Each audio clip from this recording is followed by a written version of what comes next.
Prayer power ministries प्रस्तुत करते हैं लाइव टेलीकास्ट। हमारे लाइव प्रोग्राम में आप सभी का हम पूरे दिल से स्वागत करते हैं। आइए एक गीत को गाकर प्रभु का धन्यवाद करेंगे।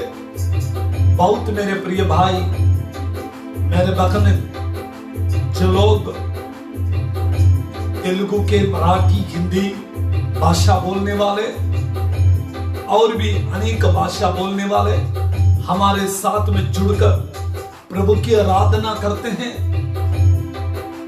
हम उनके संग मिलकर हर भाषा के लोगों के संग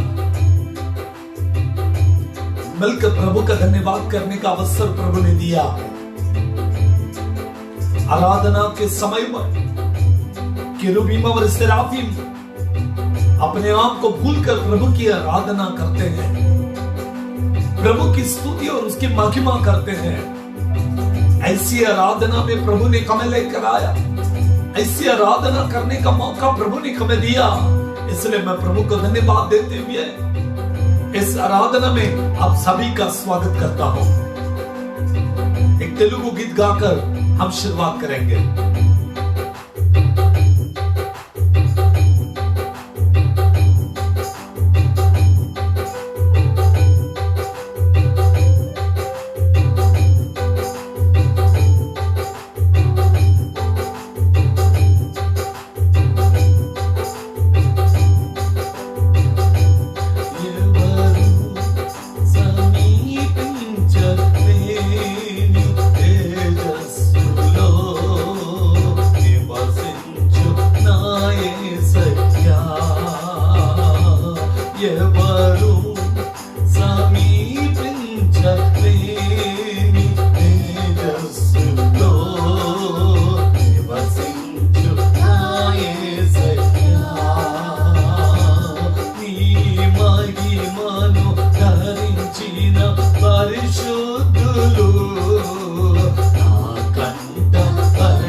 ఒరిగి పరలోక మహిమను తలచి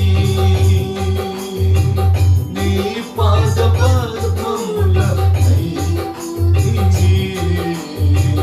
పరలోక సైన్య సమూహంతో కలసి నిత్యారాధన నీ చేయు ప్రశాంతమే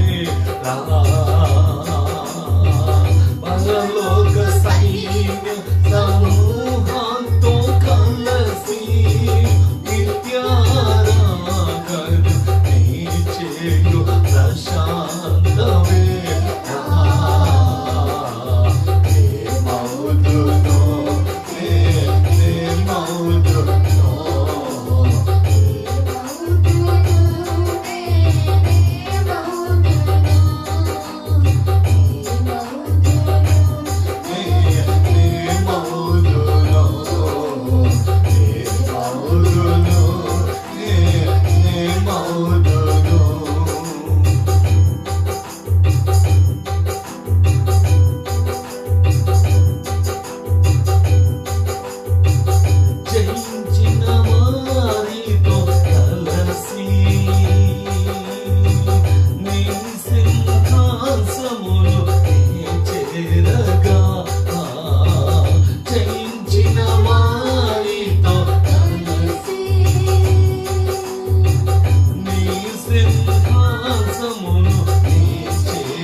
करने के लिए हमारे साथ में उसकी महिमा को वर्णन करने के लिए जमे हुए तमाम मेरे प्रियो, यीशु मसीह तुमसे प्यार करता है, यीशु नासरी तुमसे प्यार करता है।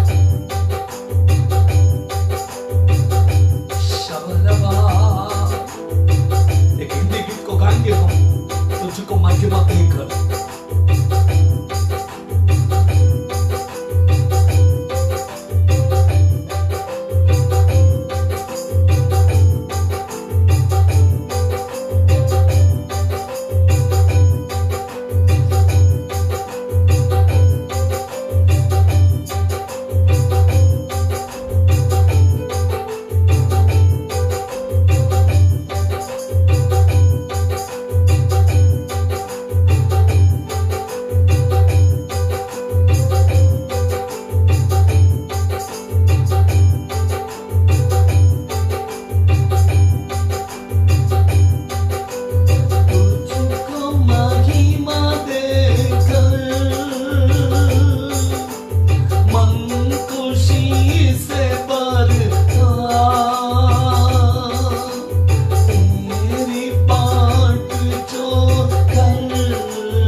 Yes, Lord.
Raja नंद्री येसुवे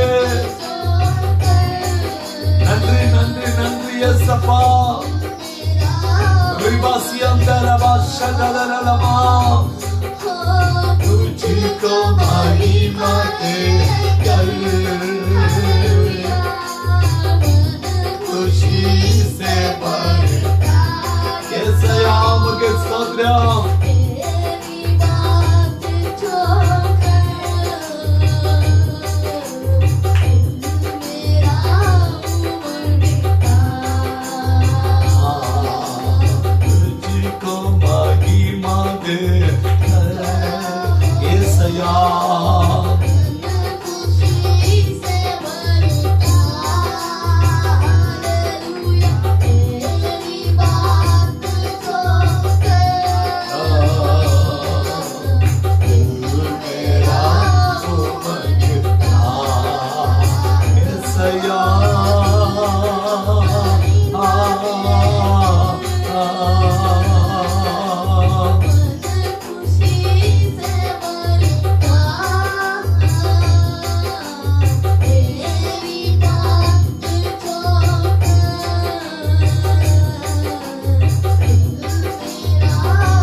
Thank you, Lord. Thank you, Holy Spirit.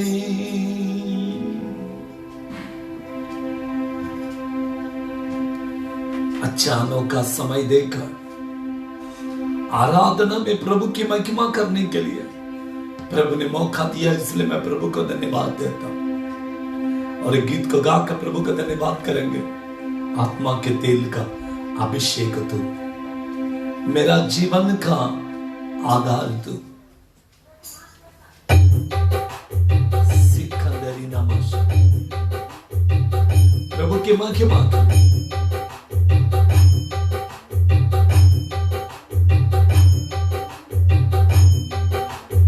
महिमा करते हुए उसके राज्य की बढ़ोतरी के लिए उसकी महिमा करें।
कलंक तेरे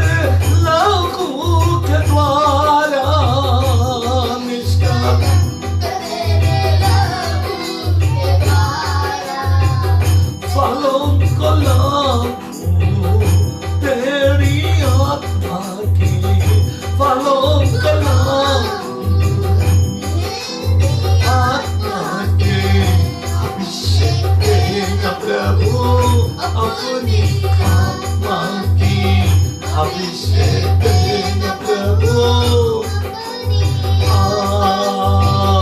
आत्मा के तेल का अभिषेक तू, मेरा जीवन का आधार तू, आत्मा के तेल का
मुझको प्रभु तेरे जैसे, बना दे मुझको प्रभु तेरे जैसे, अभिषेक देना प्रभु, अपनी आत्मा की अभिषेक देना प्रभु, अपनी आत्मा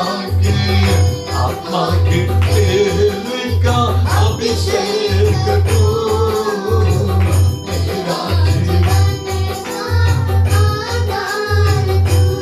आत्मा के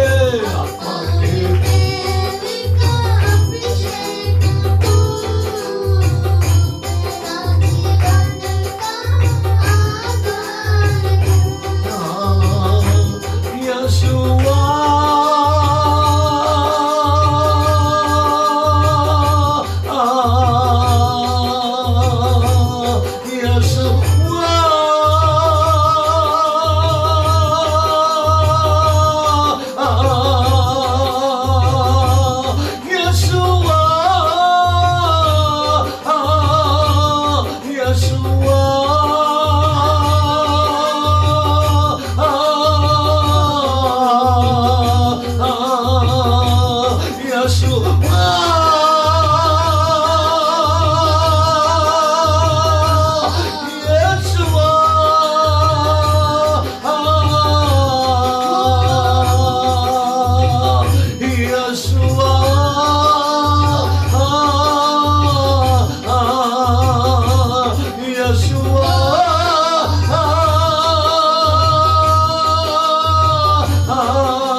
जीवन का आधार तू ही है,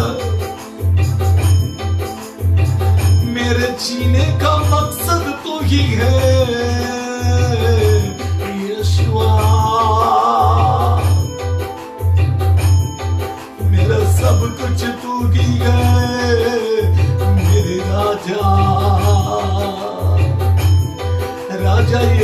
यहोवा तेरी स्तुति, तेरी महिमा, तेरी प्रशंसा करते, तेरी स्तुति करते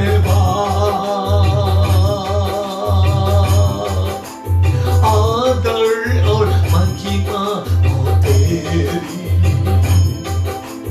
आदर और महिमा हो तेरी, आदर और महिमा हो तेरे प्रभु, मेरे प्रभु यीशु। स्तुति प्रशंसा हो तेरी, स्तुति प्रशंसा हो तेरी,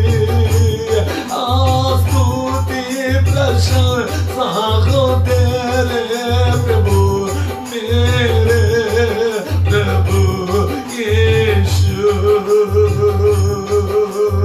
योग्य केवल तू, अयोग्य केवल तू, अयोग्य केवल तू ही प्रभु, मेरे प्रभु यीशु, मेरे प्रभु यीशु।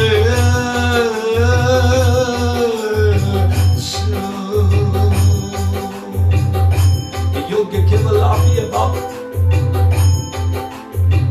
आदर का योग्य केवल आप ही है पिता। कोटि वंदना करते हैं आपकी पवित्र उपस्थिति के, वंदना बाप। आज के आराधना में उपस्थित हुए, हमारे आराधना में उपस्थित हुए, हम करने वाले स्तुतियों में उपस्थित हुए, और आदर महिमा सम्मान आपने स्वीकार किया, आराधना के योग्य बने, हमारी आराधना का सिंहासनों आप विराजमान हुए, हम करने वाली स्तुतियों को आपने स्वीकार किया, इसलिए आपको कोटि वंदना करते हैं,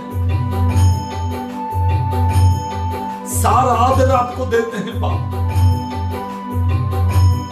सारी स्तुति आपको करते हैं। आज हमसे बातचीत कीजिएगा, आपके मधुर वाणी को सुनने के लिए कृपा कीजिएगा। आदर सम्मान महिमा आपको देकर यीशु मसीह के नाम से मांगता हूं, आमीन फिर आमीन। Praise the Lord, praise the Lord. प्रियो, आज के सुबह के समय पर हमारे आराधना के नियम के अनुसार एक भजन को पढ़कर हम प्रभु का धन्यवाद करने के लिए भजन संहिता की ओर अपने ध्यान को लगाएंगे। आज भजन संहिता 78वीं भजन को प्रभु की महिमा के लिए हम पढ़ेंगे। साम नंबर 78।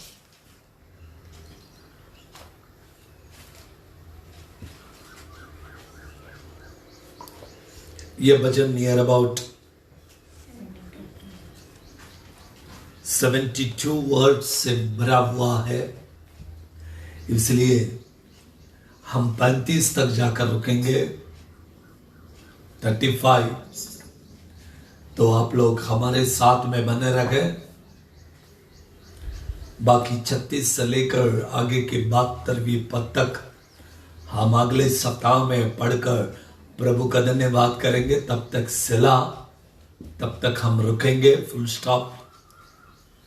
आइए मेरे साथ में बारी बारी से परमेश्वर के वचन को पढ़कर प्रभु का धन्यवाद करेंगे।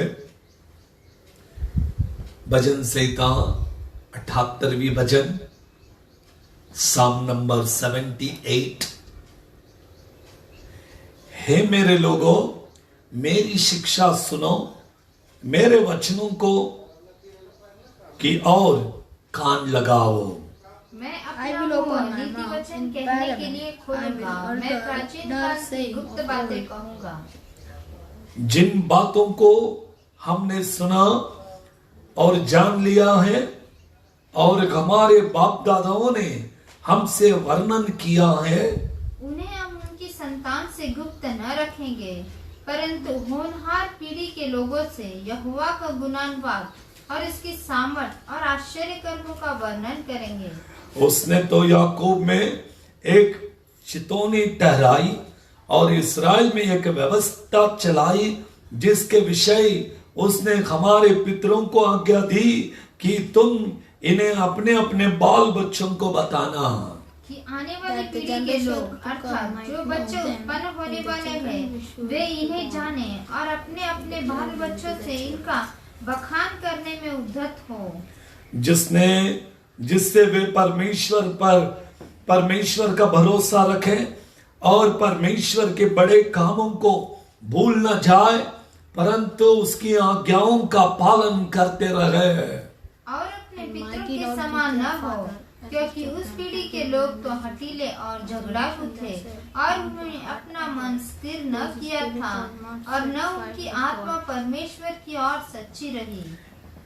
एफ्रेमियों ने तो शस्त्रधारी और धनुर्धारी होने पर भी युद्ध के समय पीठ दिखा दी थी। उन्होंने परमेश्वर की वाचा पूरी नहीं की और उसकी व्यवस्था पर चलने से इनकार किया। उन्होंने उसके बड़े कामों को और जो आश्चर्य कर्म उसने उनके सामने किए थे उनको भुला दिया। उसने तो उनके बाप दादों के सम्मुख मिस्र देश के सोअन के मैदान में अद्भुत कर्म किए थे। उसने समुद्र को दुबाक करके उन्हें पार करा दिया और जल को ढेर के समान खड़ा कर दिया। उसने दिन को तो बादल के खंभे से और रात भर अग्नि के प्रकाश के द्वारा उनकी अगुवाई की। वो जंगल में चट्टानें फाड़ कर और मानो गहरे जलाशयों से मानामान पिलाता था। उसने चट्टान से भी धाराएं निकाली और नदियों का सा जल बहाया। तो भी वे उसके विरुद्ध अधिक पाप करते हुए और निर्जल देश में परम प्रधान के विरुद्ध उठते रहे। अपनी चाह के अनुसार भोजन मांगकर मन ही मन परमेश्वर की परीक्षा की। वे परमेश्वर के विरुद्ध बोले और कहने लगे, क्या परमेश्वर जंगल में मेज लगा सकता है? उसने चट्टान पर मार के जल बहा तो दिया और धाराएं उमड़ रही चली, परंतु क्या वह रोटी भी दे सकता है? क्या वह अपनी प्रजा के लिए मांस भी तैयार कर सकता है? यहोवा सुनकर क्रोध से भर गया। तब याकूब के बीच आग लगी और इस्राएल के विरुद्ध क्रोध भड़का, इसलिए कि उन्होंने परमेश्वर पर विश्वास नहीं रखा था, न उसकी उद्धार करने की शक्ति पर भरोसा किया।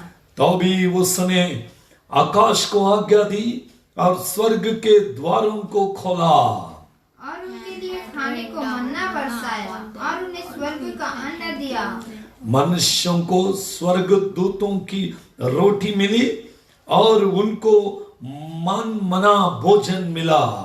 उसने आकाश में पूर्वाई को चलाया और अपनी शक्ति से दक्षिणी बहाई और उनके लिए मांस धूल के समान बहुत बरसाया और समुद्र के बालू के समान अनगिनत पक्षी भेजे और उनकी छावनी के बीच में उनके निवासों के चारों ओर गिराए। वे खाकर अति तृप्त हुए और उसने उनकी कामना पूरी की। उनकी कामना बनी ही रही, उनका भोजन उनके मुंह ही में था। कि परमेश्वर का क्रोध उन पर भड़का और उसने उनके हष्ट पुष्टों को घात किया और इस्राएल के जवानों को गिरा दिया। इतने पर भी वे और अधिक पाप करते गए और परमेश्वर के आश्चर्य कर्मों की प्रतीति न की।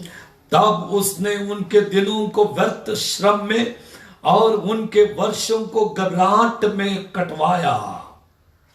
जब वह उन्हें घात करने लगता तब वे उसको पूछते थे और फिर कर परमेश्वर को यत्न से खोजते थे। आखिरी वचन हम मिलकर पढ़ेंगे। उसमें उनको स्मरण आता था कि परमेश्वर हमारी चट्टान है और परम प्रधान परमेश्वर हमारा छुड़ाने वाला है। आमीन, आमीन।